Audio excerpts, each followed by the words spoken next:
Welcome, my friend, to another episode of The PA is In. Today, we're talking to Amber Bender.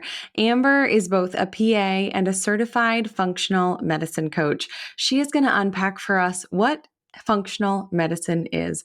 We're going to talk about what it isn't and how functional medicine is really fundamentally different than the traditional medicine that we think of. We're going to unpack a whole lot about emotional eating, your relationship with your body, how to remember what it feels like to be hungry, and a really, really important reminder about being a caregiver and how you cannot pour from an empty cup. You matter, and taking care of you is so incredibly important. So, welcome. The PAs are in.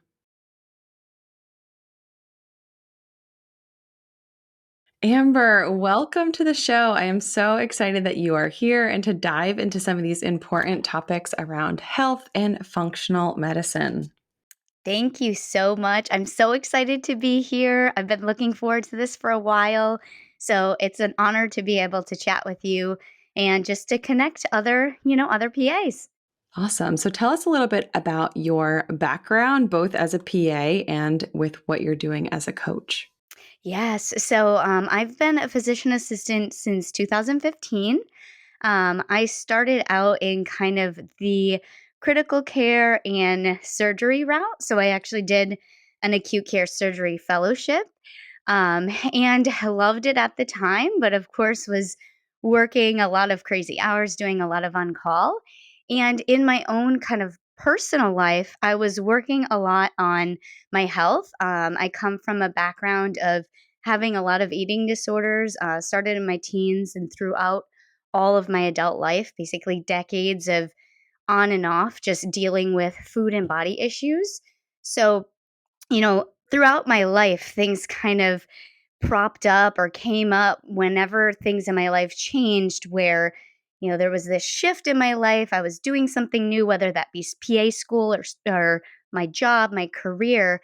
And then I found that my eating issues kind of followed me wherever I went.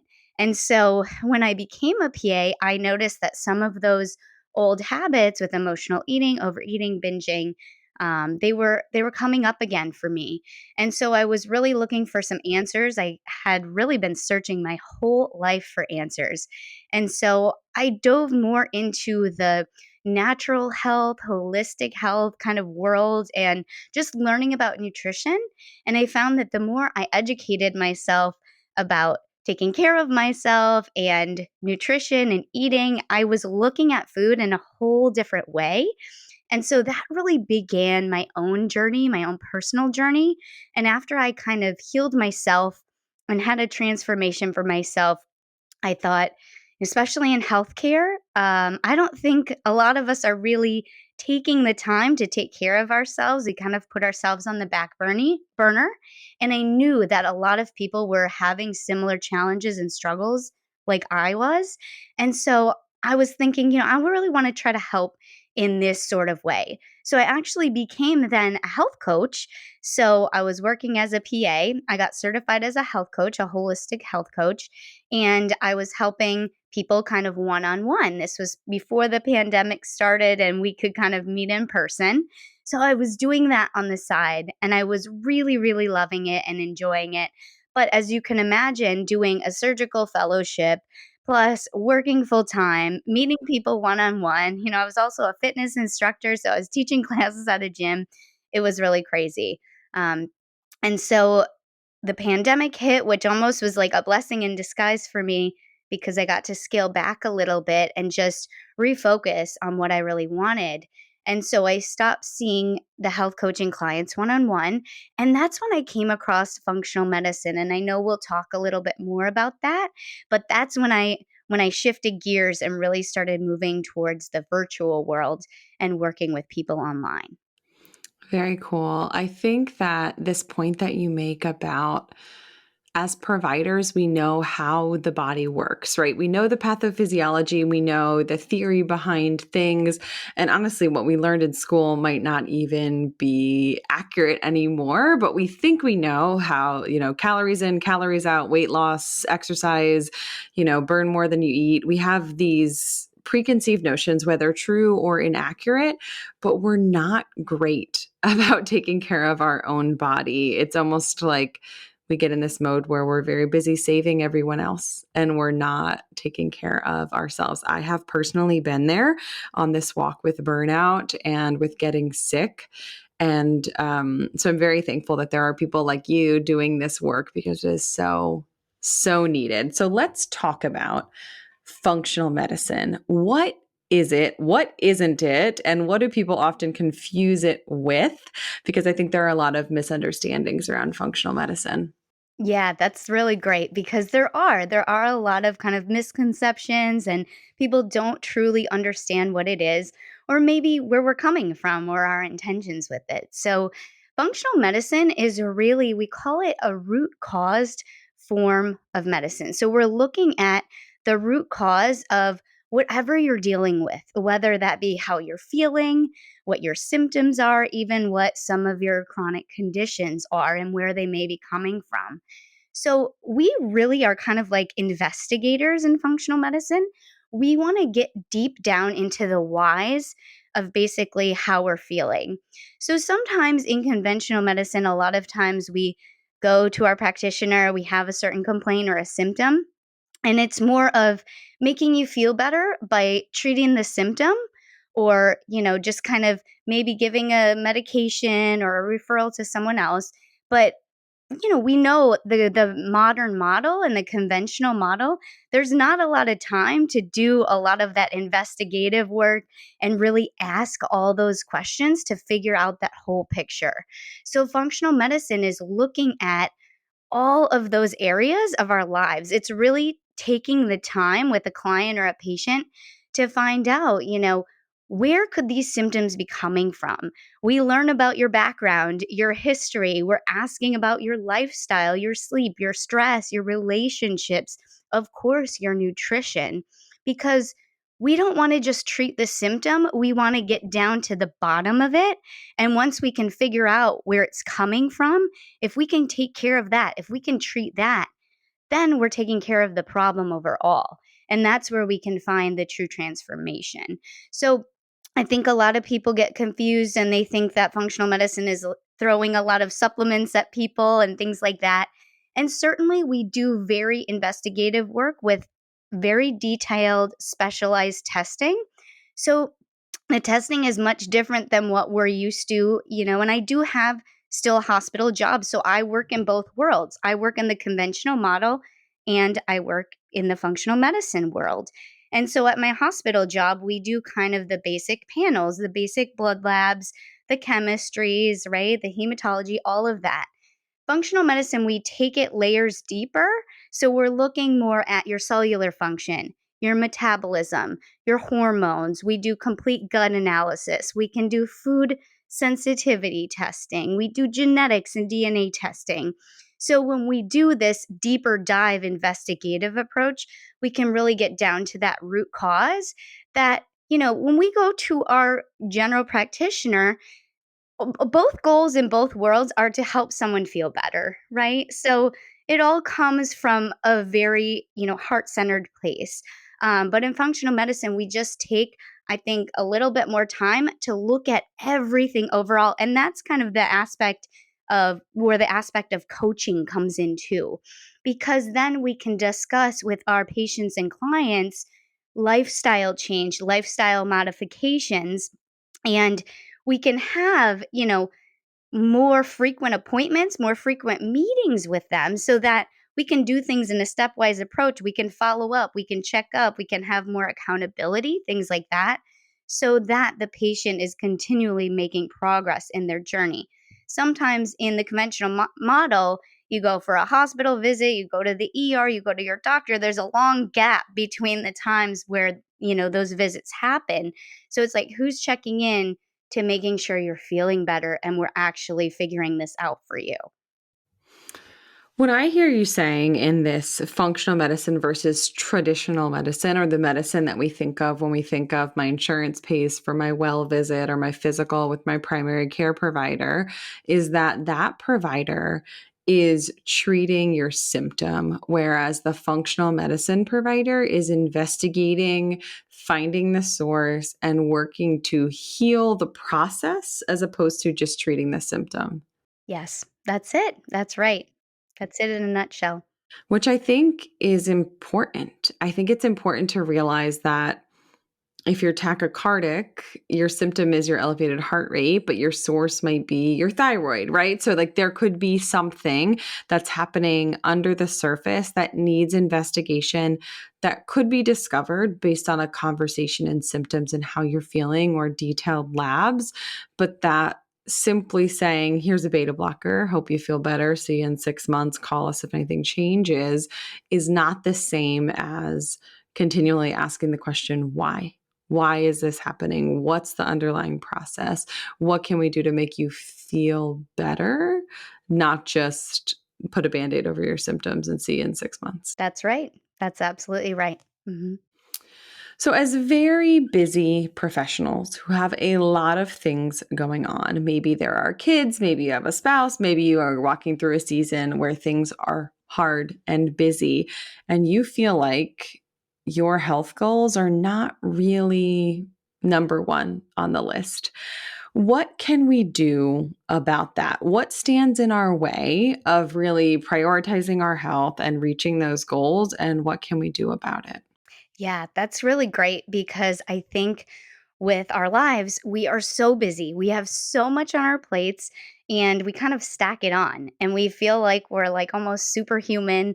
We take on everything.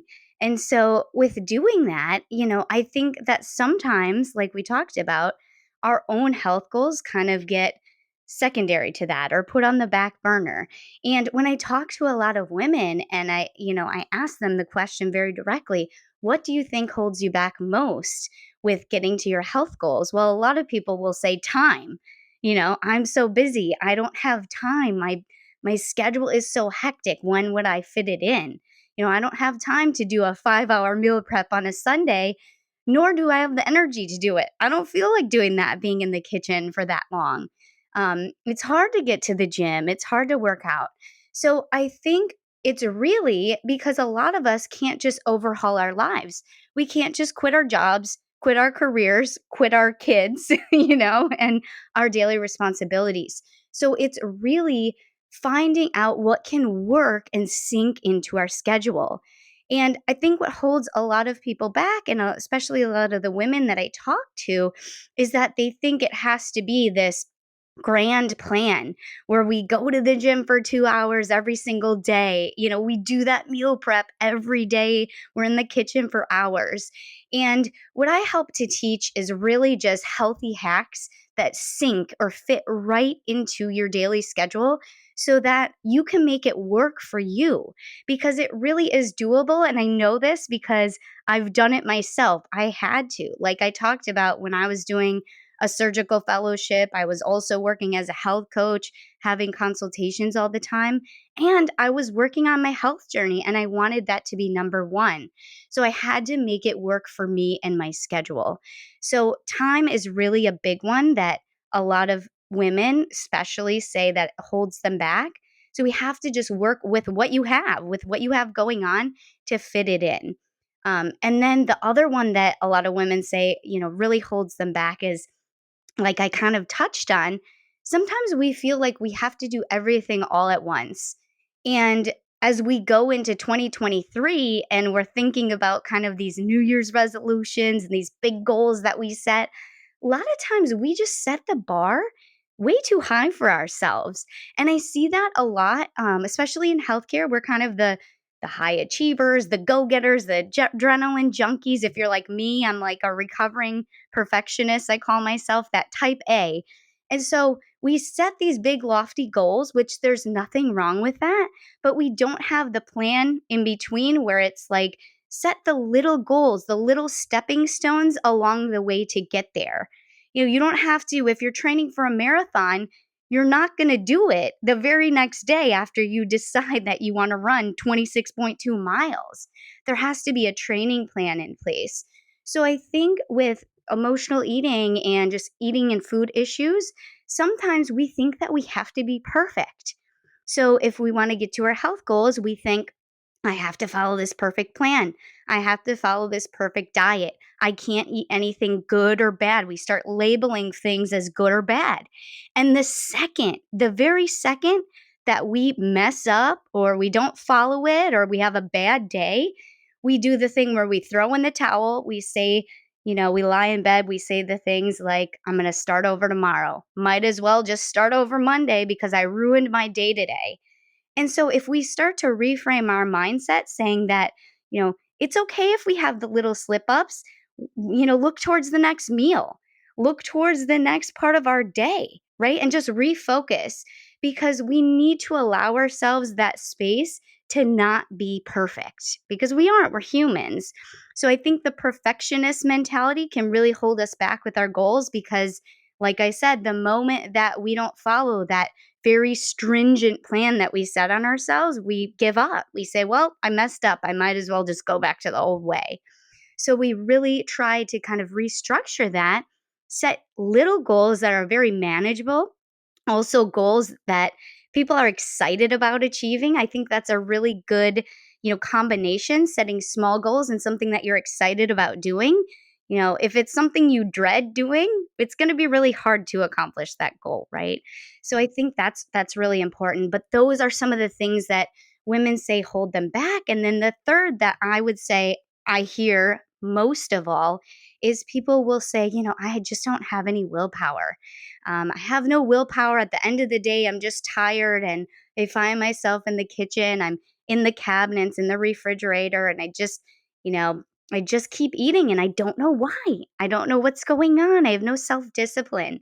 And if you get to know me after a while, you'll know that my stance on willpower is that it's really not an issue of willpower. At the end of the day, we really are exhausted. And so it is more difficult to make those decisions that are aligned with your health goals. But really, when women are struggling with things like emotional eating and cravings, that's where the functional medicine piece comes in because those things, those issues, those challenges are coming from somewhere. There's a cause to it, there's a root cause, and that's where that functional medicine piece comes in. What's causing the cravings at night? What's causing the emotional eating?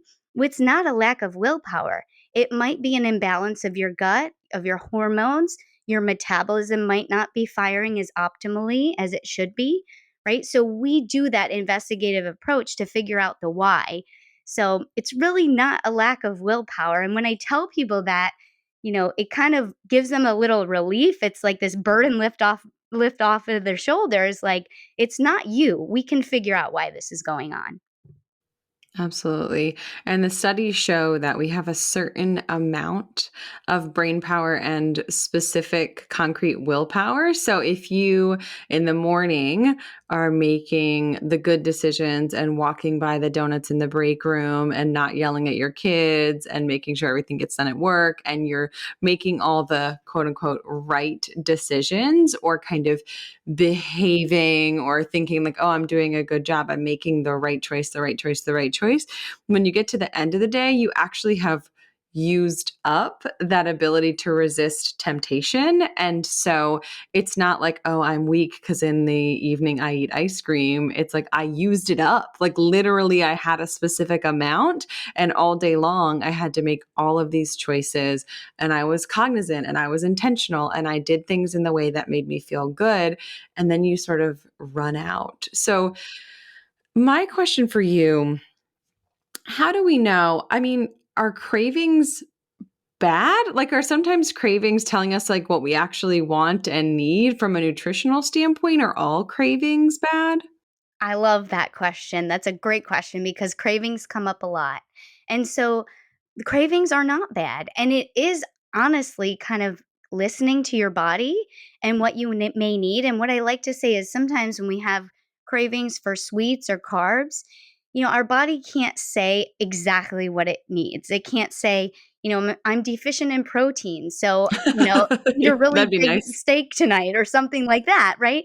I know it'd be so great if we had that very direct message or signal for our body what it needs. So we feel these cravings that we want something, but we don't know exactly what the body needs. So that's where that testing comes in to figure out where there might be that imbalance, where there might be that deficiency, because you might have a bacteria or a bacterium that's overgrowing in the gut, and certain bacteria or yeast crave sweets. So literally, it's telling you, like, eat sweets, I want that, right? And so we don't know where that's coming from unless we test for it. So cravings aren't bad because it's literally telling you that your body is screaming for something that it probably wants and doesn't have. And sometimes cravings also, we talk about these physiological imbalances, like in our biology, like I talked about metabolism, hormones, gut health. Sometimes it can be psychological too, as well. So, what do we need psychologically? A lot of times that boils down to more of stress management as well, because, like we know, we can use food to cope with pretty much any emotion that we're having. And a lot of times, especially in our field, in healthcare as practitioners, we are a lot of times locked in that chronic stress response state.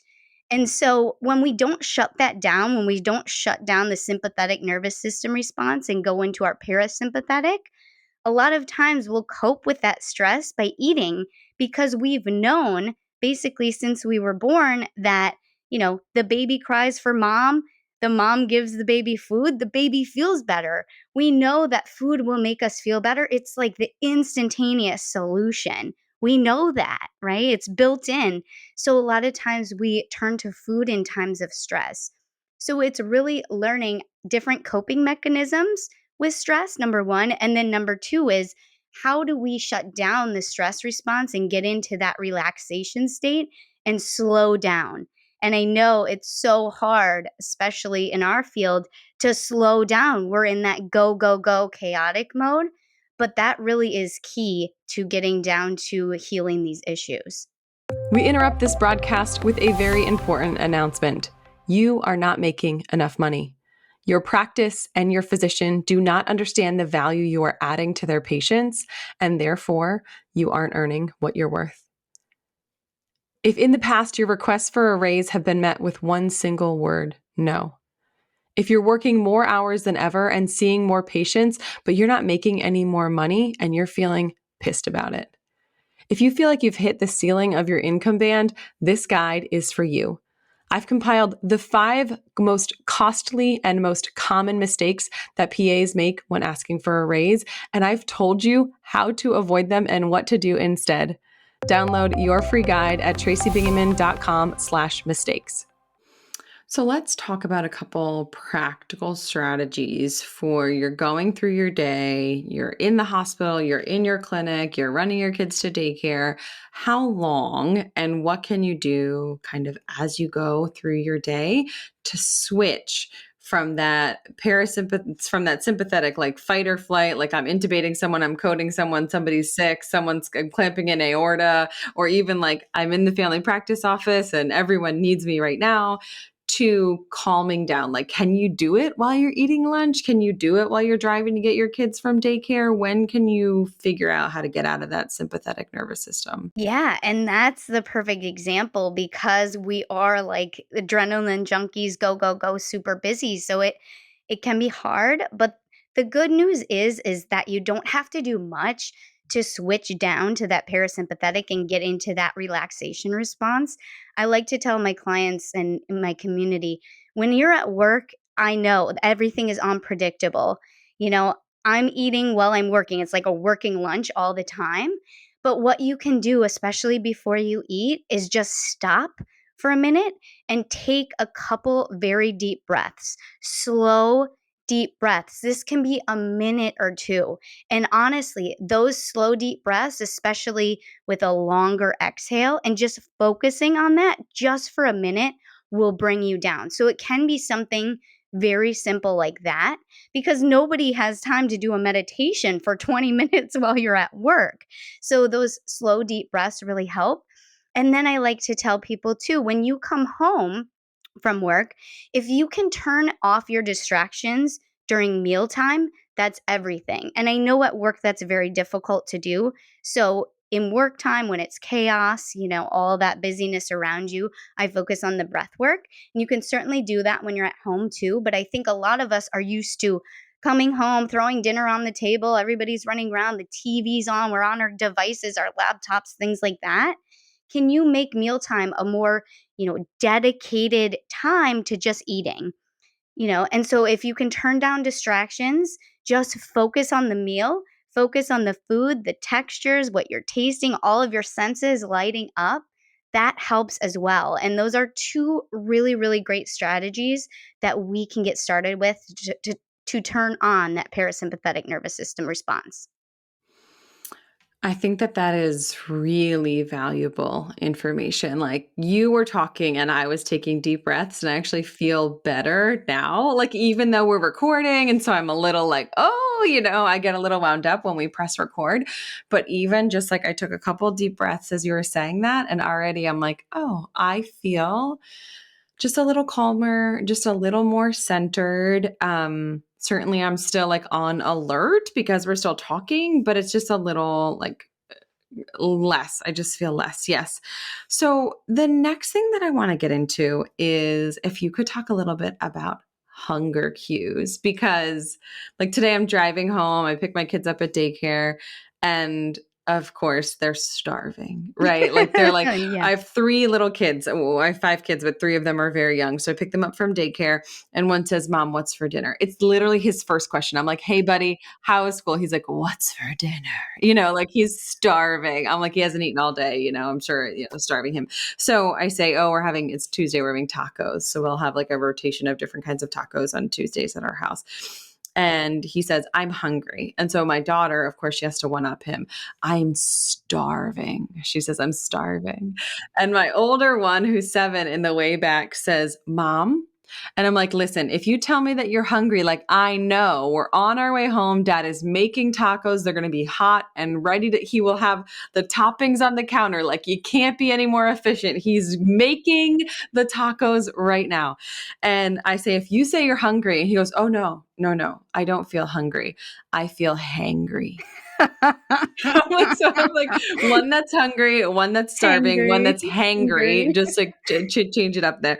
So I honestly, I feel like for me going throughout my day, I don't necessarily eat when I feel hungry. I eat when I can. I eat, when I have an opportunity between mornings and work, when I have my midday break between patients, I maybe get something at 3 p.m. if I can, and then dinner at 6. But really, I'm not at 6 like, am I hungry? It's more like functional. Like we're eating right now. We got to go to karate. We don't Right. have like, oh, I could eat Exactly. anytime between 4 and 8. I don't know whose life is like that, but it's not mine. So, how can we, within the constraints of our lives and our schedules and things that are happening, listen to those hunger cues and kind of tune in, even if it's that just like, how much am I going to eat during this meal with my family as we're sitting down? Yes, I think that's a great point because, just piggybacking of what I talked about before with that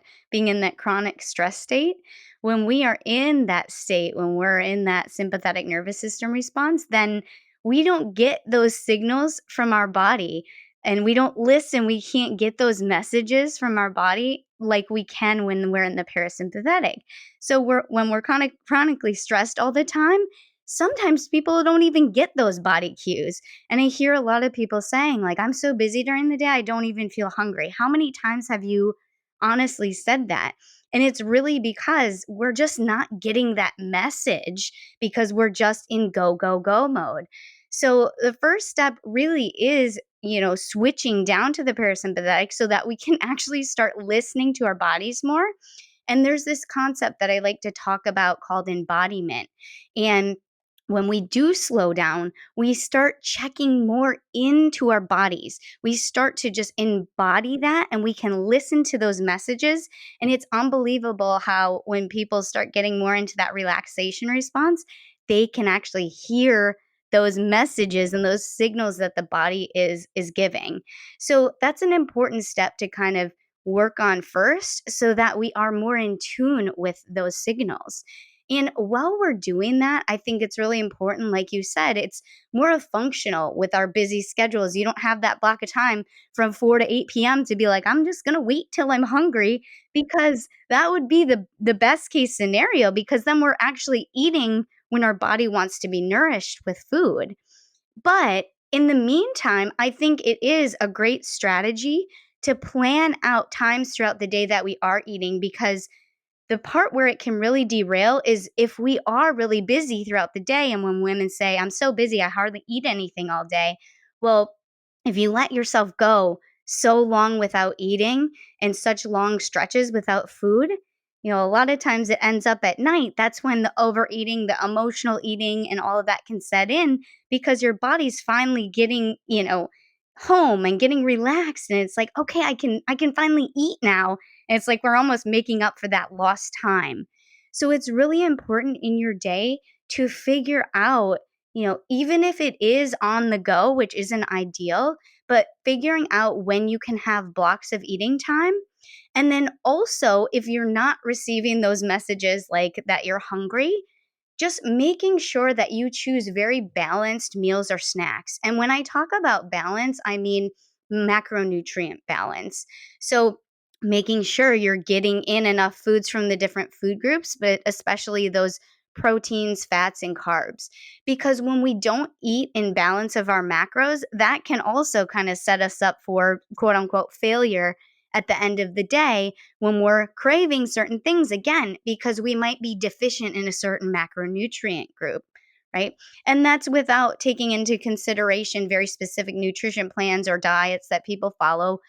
Even on a ketogenic diet, people are still eating carbs, right? So they're still getting that macronutrient. But I think when we're listening to our body and trying to pick up on those cues, making sure that we're eating in that balance, we're bringing in enough protein, we're bringing in enough of those fiber filled carbs and those veggies and healthy fats throughout our day, so that we're not missing out on certain things.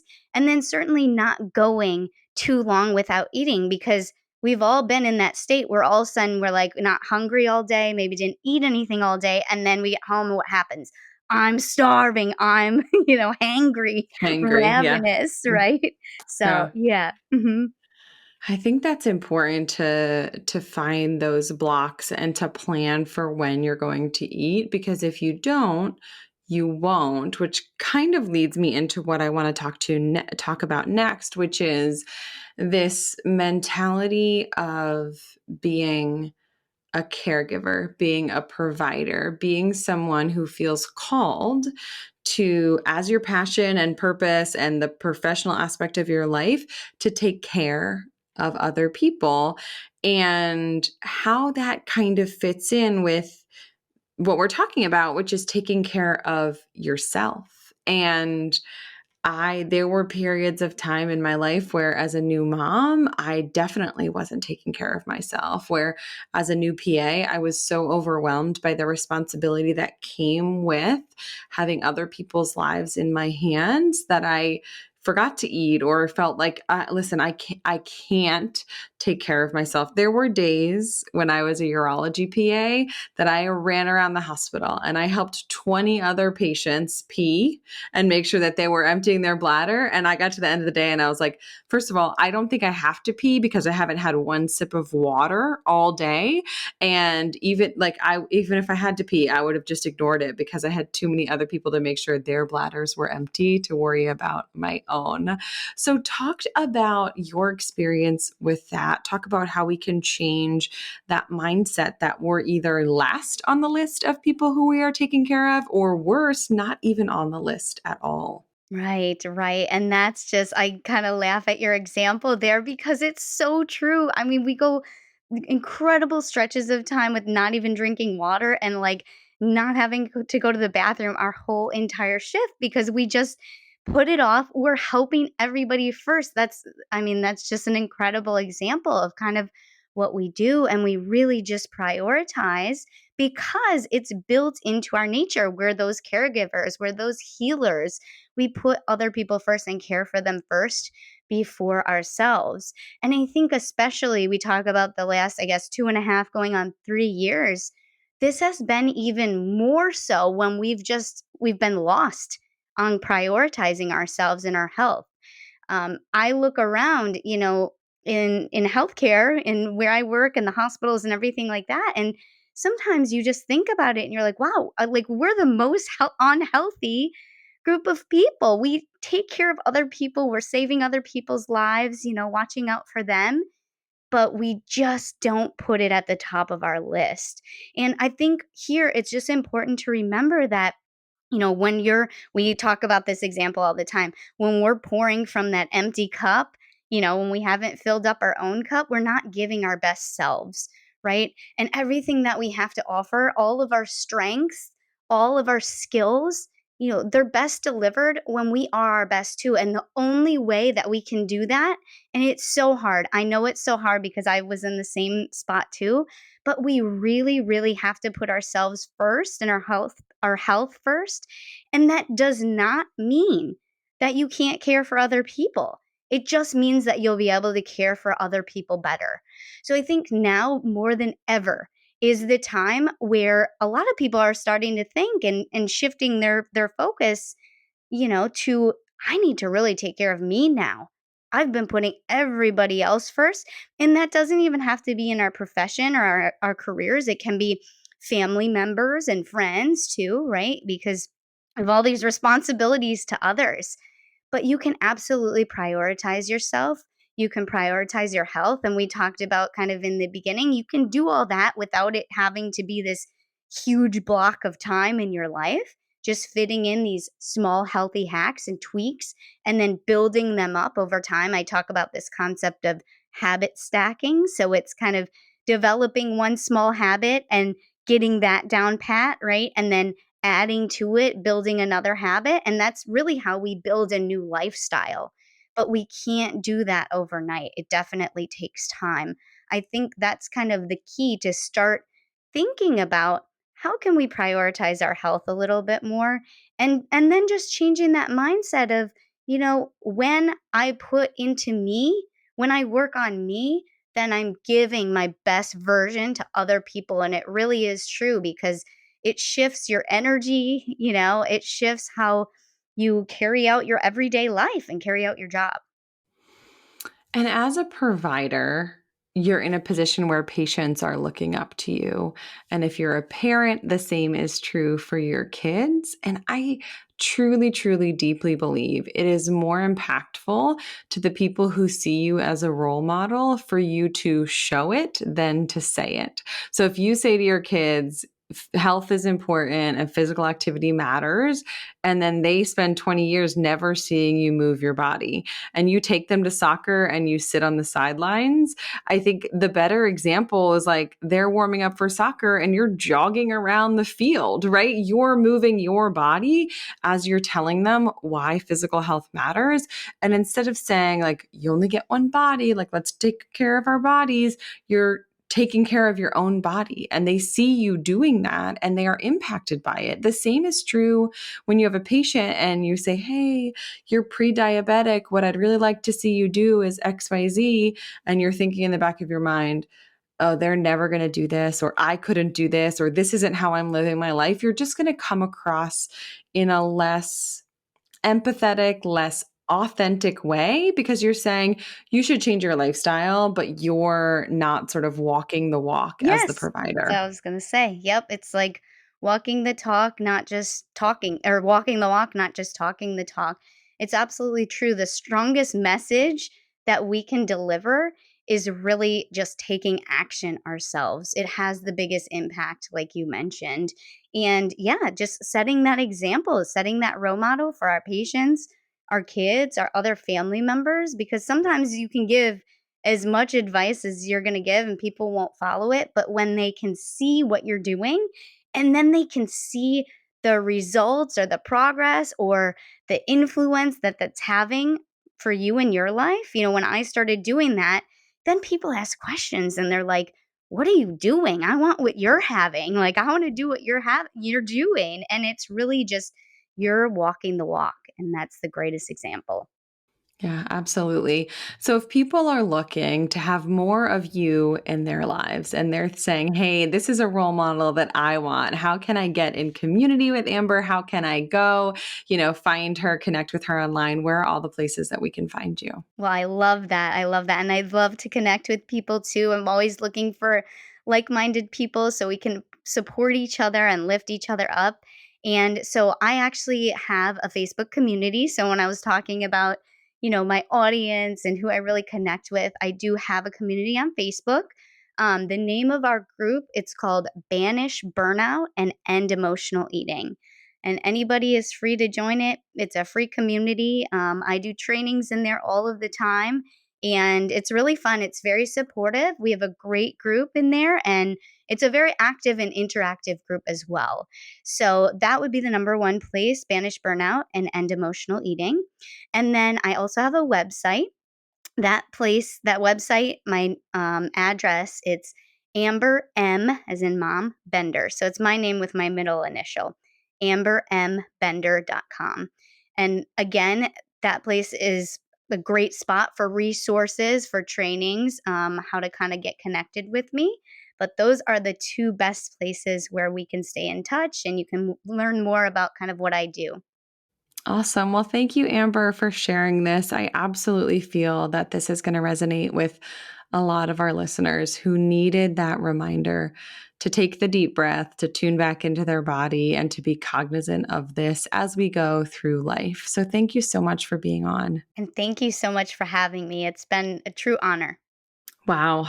Sometimes I feel like the universe brings me the exact right guest at the exact right time. Those were some things that I really needed to hear about resetting my mindset around food and cravings and identifying the source as opposed to treating just the symptom. Thank you, as always, for spending your time listening to the PA is in.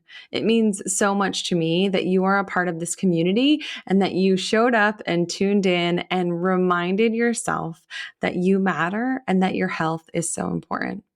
If this conversation with Amber helped you in any way, if it helped you to feel less alone and more a part of this community of hardworking healthcare workers who are working to prioritize ourselves amid all the hats that we are wearing on a day-to-day process, I would really appreciate it if you would head to iTunes and leave us a 5-star rating and review. Those reviews are life-giving to a show like ours. Remember to take a screenshot and share this on social. Text it to your friends and colleagues who need the reminder that they are important and that their health matters too. Thank you for tuning into the show by PAs for PAs, where we help you to design your life so that you can live long and prosper. It's your turn to get inspired, to take effective action, and to become one of those unicorn PAs who loves their job, has abundant energy, time to spare, and work optional financial freedom. I will see you next time. This PA is out.